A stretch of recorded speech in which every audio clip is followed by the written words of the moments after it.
श्रीमद् भगवद गीता ज्ञान यज्ञ प्रवचन क्रमांक 497, अध्याय 13वां, क्षेत्र क्षेत्रज्ञ विभाग योग और श्लोक क्रमांक 11। जय महाकाल। आज 29 अक्टूबर 2021 है और आज से उज्जैन नगरी में होने वाले अपने महामृत्युंजय महायज्ञ की पूर्णाहुति के ठीक 109 दिन शेष है। यज्ञ की पूर्णाहुति बहुत नज़दीक आ रही है। जिनको भी यज्ञ के लिए यजमान होना है वे लोग अपना नाम हमें सूचित करें यथाशीघ्र, ताकि आगे की व्यवस्था करने के लिए सुविधा होवे। जय महाकाल। ओम त्र्यंबकं यजामहे सुगंधिं पुष्टिवर्धनम् उर्वारुकमिव बन्धनान् मृत्योर्मुक्षीयमामृतात्।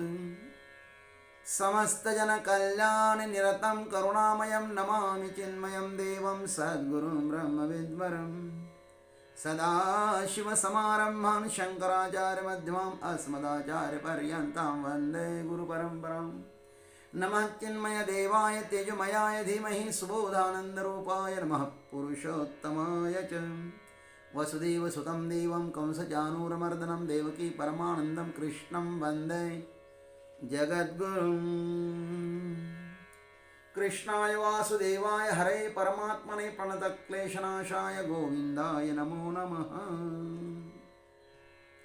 ओम तत्सत्। भगवान ने प्रतिज्ञा की थी कि 7 से 11वें श्लोकों तक हे अर्जुन, हम आपको क्षेत्रज्ञ की प्राप्ति के लिए जिन गुणों की आवश्यकता है उनका वर्णन करेंगे। और अब इस 11वें श्लोक में भगवान 2 गुणों का वर्णन करते हैं।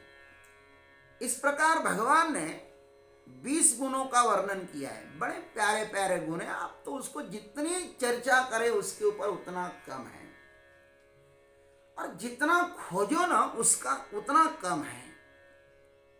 तो अब 2 गुण इस श्लोक में बता रहे हैं। अध्यात्म ज्ञान नित्यत्वं तत्वज्ञानार्थ दर्शनम् एतज्ज्ञानमिति प्रोक्तम् अज्ञानं यदतोऽन्यथा। अध्यात्म ज्ञान नित्यत्वम्, भगवान कहते पार्थ, अध्यात्म ज्ञान में नित्य निरंतर स्थिर रहना यह भी एक ज्ञान का लक्षण है, ज्ञानी का लक्षण है। तत्व ज्ञानार्थ दर्शनम, और तत्व ज्ञान के अर्थरूप परमात्मा में ही रमन करना, परमात्मा को ही देखते रहना सब जगह। तत्व ज्ञानार्थ दर्शनम, तत्व ज्ञान के अर्थरूप परमात्मा में ही देखते रहना। एतत् ज्ञानम, इसे ही ज्ञान कहते हैं, सब ज्ञान है। यत् अतः अन्यथा तत् अज्ञानम इति प्रोक्तम, और इससे विपरीत जो यह अज्ञान है ना, वह अज्ञान है। इससे विपरीत जो कुछ है सो अज्ञान है, ऐसा भगवान ने कहा है। अध्यात्म ज्ञान नित्यत्वम, इसका अर्थ है आत्म विषयक ज्ञान को ही अध्यात्म कहते हैं। उस आत्म विषयक ज्ञान में ही नित्य स्थित रहना यह साधक का लक्षण है। आत्मज्ञानी परमात्मा का साक्षात्कार करा देता है और इस भवसागर से मुक्ति दिलाता है। शेष सब ज्ञान बंधन के हेतु है। अतः अध्यात्म ज्ञान को जानने का इच्छुक साधक शेष समस्त ज्ञानों का मार्ग छोड़ देता है और अध्यात्म ज्ञान में रत होता रहता है। जैसे कोई यात्रा चौराहे पर आकर ठीक तलाश कर अपने गंतव्य राजमार्ग को प्राप्त करता है। जैसा कोई यात्री हो, यात्रा पर निकला हुआ कोई यात्री हो, वह चौराहे पर आता है और कहता है कि भाई मुझको बद्रीनाथ जाना है। वो कौन सा मार्ग है? और उसको निश्चित करके बाकी सब जितने सारे पगडंडियां होगी वह सबको छोड़ देगा, एक राजमार्ग को पकड़ेगा। ठीक ऐसे ही मोक्ष पथ का पथिक शेष ज्ञानों को छोड़कर आत्मज्ञान रूपी राज विद्या मार्ग के लिए प्रयत्न करता है। यह अध्यात्म मार्ग सर्वप्रथम कठिन ही प्रतीत होता है महाराज। परमात्मा को पाना सबसे अधिक कठिन सा लगता है, क्योंकि हमारी पूर्णतः तैयारी नहीं होती। अतः वेद श्रुति कहती है तद्दूरे, और बहुत से लोग इसका प्रारंभ भी करते हैं और बाद में इस मार्ग को छोड़ देते हैं। अतः इन्हें परमात्मा नहीं मिलता, परंतु जिसने पूर्णतः निश्चय किया है कि मुझे परमात्मा को पाना ही है,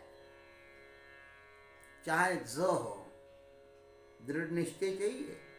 जो विपरीत परिस्थितियों में भी अपने इस निश्चय पर दृढ़ रहता है महाराज। जिस तरह आकाशस्थ ध्रुव तारा निश्चल होता है, वैसी वह अपने बुद्धि को स्थिर रखता है। उसमें ही ज्ञान का परमात्मा का निवास होता है और वह मद्रूप हो जाता है। जैसे अभी अभी बैठे हुए आदमी के बारे में हम नहीं कह सकते कि उसने आसन जमाया है या नहीं, अभी उसने साधना प्रारंभ की है कि नहीं की है, ये हम नहीं अनुमान लगा सकते हैं। वही प्रकार ज्ञान का भी होता है, तो भी वह अध्यात्म ज्ञान में ही अपनी दृष्टि स्थिर करता है। इस मार्ग का जो पथिक है ना, वह अध्यात्म मार्ग में ही दृढ़ रहेगा। अध्यात्म मार्ग में वह हटेगा ही नहीं, चाहे उनके ऊपर कितने ही संकट आवे, चाहे कितने ही प्रतिरोध आए, लेकिन वह मार्ग नहीं छोड़ेगा। और ध्यान रखना, इस मार्ग पर आरूढ़ व्यक्ति का कभी पतन भी नहीं होता है। इसलिए साधक को उस मार्ग का आश्रय लेना चाहिए, इस अध्यात्म का आश्रय लेना चाहिए। और सब ज्ञान, इसके अतिरिक्त सब जितने सारे ज्ञान है ना, वह सब गंतव्यहीन है। वह भौतिक ज्ञान होवे या अन्य लोगों को प्राप्त करने की विद्या होवे, सो सब भव सागर ही है। पुनरपि जननम पुनरपि मरणम पुनरपि जननी जठरे शयनम, इस भगवत पाद श्री शंकराचार्य जी महाराज के वाक्य का अनुसरण करते हैं वह सब ज्ञान।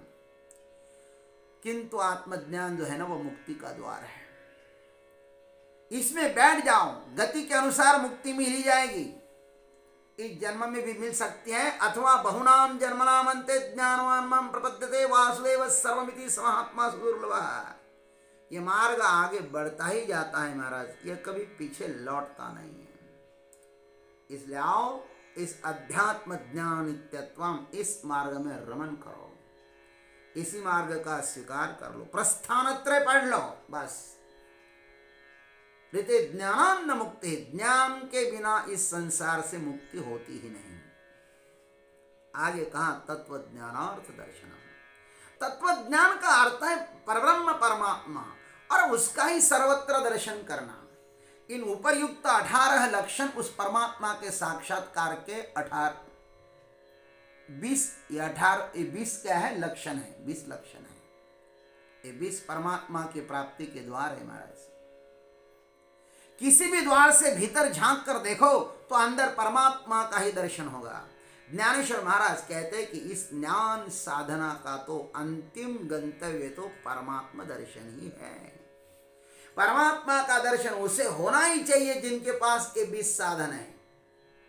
इन ज्ञान साधना के द्वारा यदि किसी को परमात्मा का दर्शन नहीं होता है, तो इन साधनों को, ज्ञान को पास रखने से क्या फायदा है महाराज। इनका अंतिम लक्ष्य है आत्मदर्शन। ज्ञायते अनेन इति ज्ञानम, जिसके द्वारा परमात्मा को जाना जाता है ना, उसे तो ज्ञान कहता है। अंधे के हाथ में दीप होने से क्या फायदा। वैसे ही निश्चित ज्ञान होने पर भी ज्ञेय परमात्मा का दर्शन न हो तो व्यर्थ ही है। सर्वत्र परमात्मा का दर्शन करना यह शुद्ध ज्ञान है।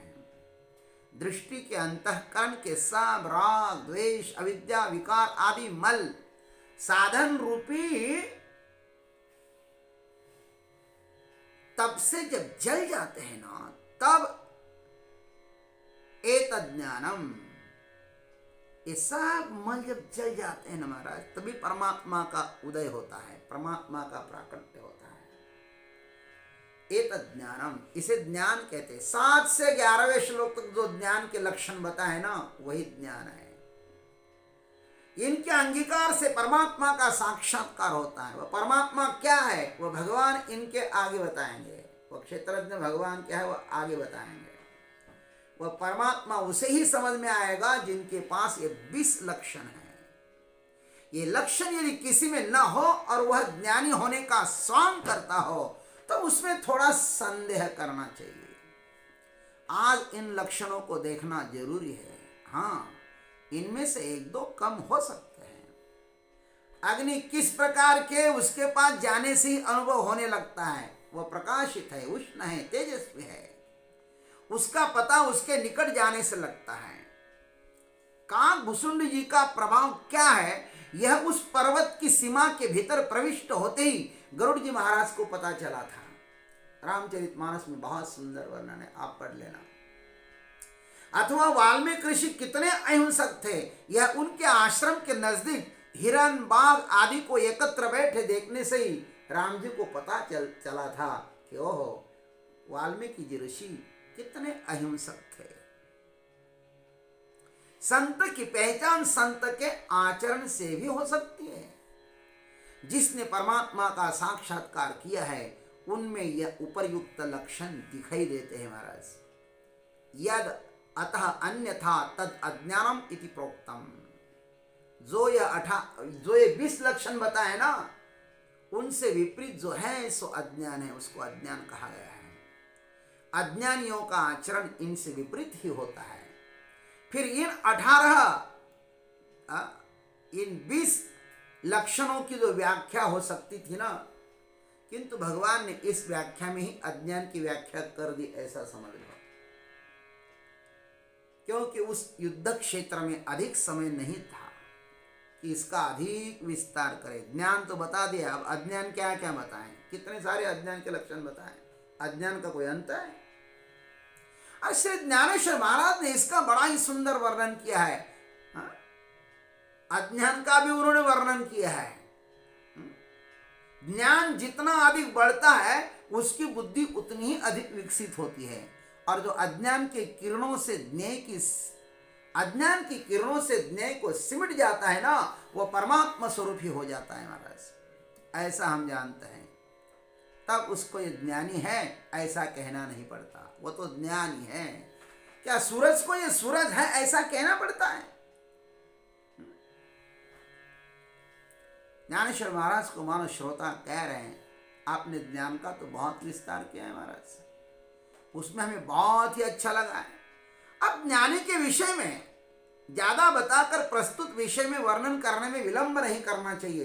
अब ज्ञानी के विषय में नहीं, ज्ञान के विषय में कहा जाए। बहुत सुंदर उन्होंने बात बताई है और उसको आप लोग ज्ञानेश्वरी में पढ़ लीजिएगा। बहुत सुंदर वर्णन है और जितना पढ़ो ना उतना कम है, लेकिन समय के अभाव से हम यहीं पे उसको प्रणाम करते हैं और आगे बढ़ते हैं। ओम तत्सत। जय गुरुदेव, जय जगदीश्वर, जय जय महाकाल।